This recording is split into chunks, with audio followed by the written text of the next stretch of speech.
Hi everyone and welcome back to my channel, or welcome if you're new. My name is Katarina.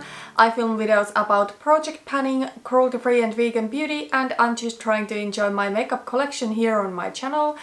Today's video is going to be a tag video. I think it has been a couple of months since I have last filmed a tag, so it is about a time to film a new one, and I'm really excited about this one because this is about eyeshadow palettes. Eyeshadow is always something that it's super fun to talk about and super fun to hear what other people have to say about it.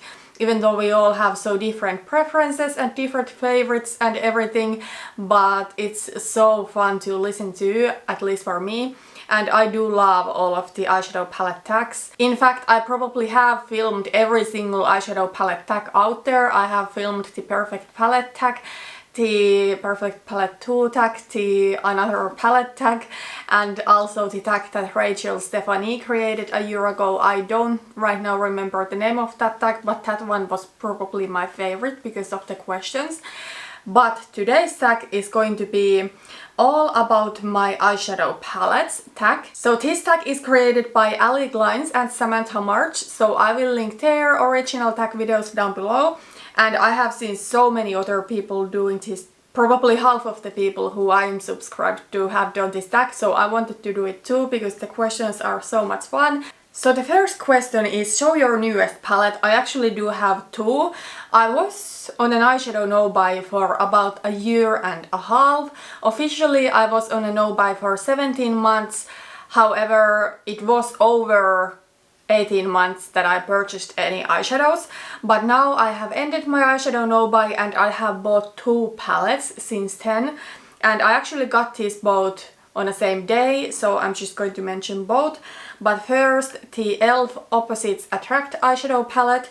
This one I bought because it has some really unique shades that I don't have in my collection, and also so many people have been raving about e.l.f.'s new eyeshadow formula, so I had to give it a go. I do have pretty high expectations for this palette, so we'll see how I like it. I have not tried it yet, but I think I want to do a first impression video using this on camera. So that's coming probably somewhere in August, I think. And then the another palette that is newest in my collection is an eyeshadow palette from September Rose Cosmetics. This is their Brew eyeshadow palette. I think they do have 3 palettes and this is the most neutral one, even though this is kind of like, well, really warm neutral with some pops of color. And this is what the palette looks like, so really full appropriate color story.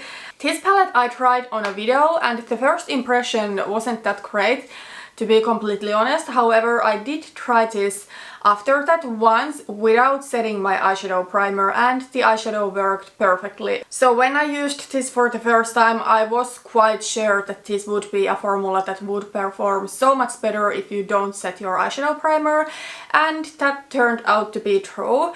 So I'm really excited to get more use out of this one too.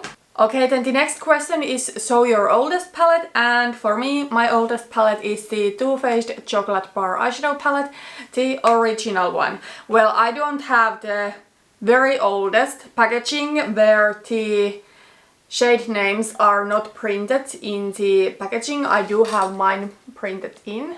This is 5 years old right now. I think I purchased this one in June or in July of 2015, so it's 5 years. This is right now in a project pan. My goal is to hit pan on all of these eyeshadows by my 30th birthday, so we'll see how that goes. But yeah, this is my oldest palette and it's a really nice palette. The next question is, show your most expensive palette.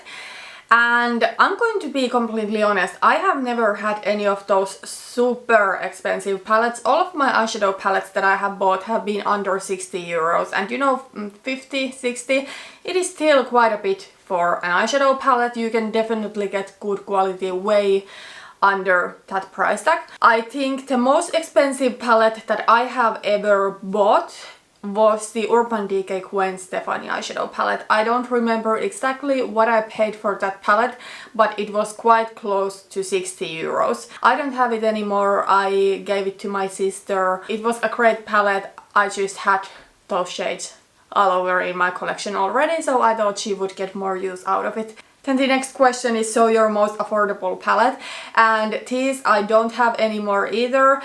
I bought, I think it was in 2018, 4 of those BH Cosmetics 6-pan eyeshadow palettes, and I don't have any of those anymore. I do have actually shades left from one of those because I depotted it, but one of those I used up last year. It was my Baby Panda palette, and then 2 I decluttered. I bought those palettes because they were on sale on BH Cosmetics website and they were 99 cents each.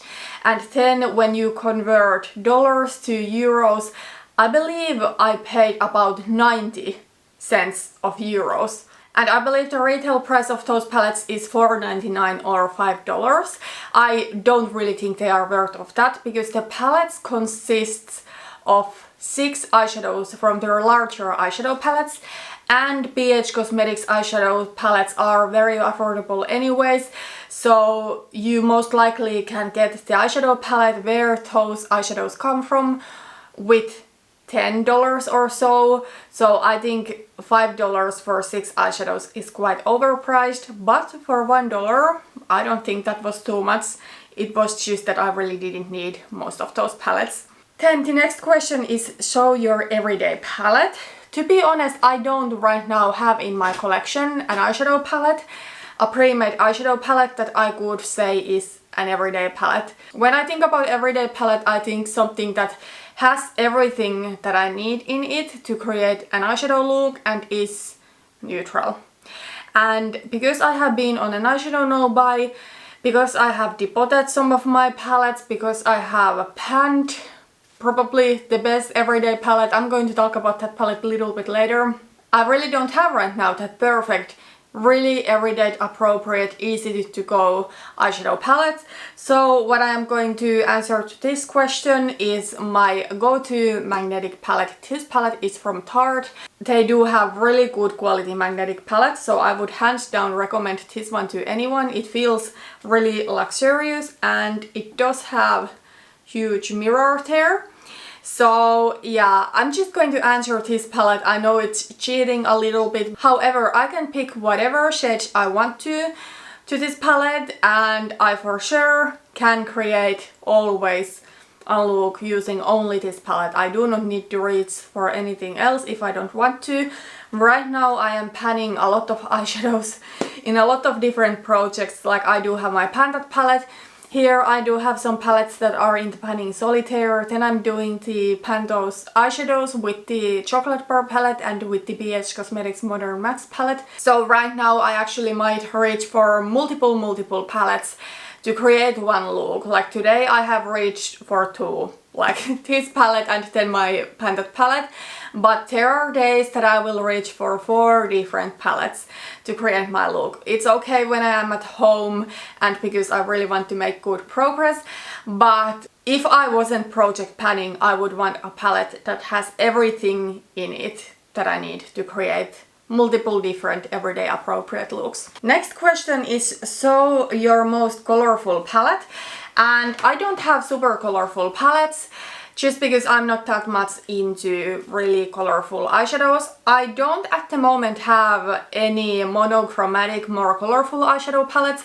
Although I will say I would like to get a purple palette, but I don't want it to be like super bright purple. I'm actually really curious about the Aether Beauty Amethyst Crystal Gemstone eyeshadow palette. That is like a little bit more muted purple palette, but really bright colors I don't really like. Last year I had the Certified Tropical Wonders eyeshadow palette that was a matte rainbow eyeshadow palette, but I really didn't like that palette. I think that was pretty overrated. It was a really difficult formula to work with, and it was like really patchy. But I need to say that the most colorful eyeshadow palette that I have left in my collection is this BH Cosmetics Modern Matte eyeshadow palette. This is like half neutral, half colorful. The next question is, show your smallest eyeshadow palette, and that goes to the Seattle London Olivia Palermo eyeshadow palette. This one is the Smoky Swords version. I think they had also another palette, but this one I think was the first one. And as you can see, The palette is really sleek, really compact. I really do love the packaging. I have been talking about this one previously. It has 9 shades in it. And what I do like about this palette is that there is not wasted space whatsoever in this palette. But yeah, this one definitely is my smallest eyeshadow palette in my collection, what comes to the size of the palette and also what comes to how many of pans are there in the palette. I really do enjoy the quality of this palette too. Then show your biggest eyeshadow palette, and that goes to this BH Cosmetics Modern Mattes eyeshadow palette. This one has 28 eyeshadows in it, and for me 28 is not too big by any means. The largest eyeshadow palette I have ever had 88 eyeshadows in the palette, and that one, I will admit, was way too overwhelming for me. The next question is show a palette with the best memory, and this goes to my Urban Decay Naked Smoky Eyeshadow palette. I have talked about this one previously too. As you know, this palette is quite smoky, as the name says. This is what the color story looks like. So for me, this is not everyday appropriate by any means. And when I very first got this, I actually regretted getting this a little bit because I didn't get use out of it. However, then I started to go a lot to festivals and music events. I used to listen to a lot of harder styles electronic dance music. I do still love that kind of music. It's what I like to listen to, especially when I work out. It makes my workout so much better. But I used to go a lot to these events, and I would always create my looks from this palette because then I felt it's so much more appropriate to go super hard with my makeup look too. And this palette has seen so many great events with me. This one has traveled to festivals with me. 3 years ago in 2017 I went to DEFCON 1 and I took this palette with me, and actually our luggage was lost and I was so mad that if I don't get my luggage back, mainly because I would have been devastated to lose this specific eyeshadow palette. But thankfully we got the luggage back. It was just like a week late. I just have so great memories attached to this palette. This has also traveled with me to some other places, but it used to be my party palette. Nowadays I really don't go to parties anymore. Well, at the moment nobody is going anywhere because there's no events because of the COVID, but even if it wasn't for the COVID, I feel I'm kinda like, I have gotten old and boring, let's put it that way, so I just like to be at home. This palette is so special to me, even if one day I want to declutter this from my collection, I'm not going to really declutter it, I'm just going to put it to my memory box. But as long as this one is good, I'm still going to keep using it occasionally. It's just not everyday palette to me. Okay, I am really excited for the couple of next questions. The next question is show a palette worth the hype. This one is going to be from a little bit controversial brand, but I don't think it's as controversial anymore since the owner has been bought out. So I am talking about Kat Von D Vegan Beauty and their Shade and Light Eye Contour palette.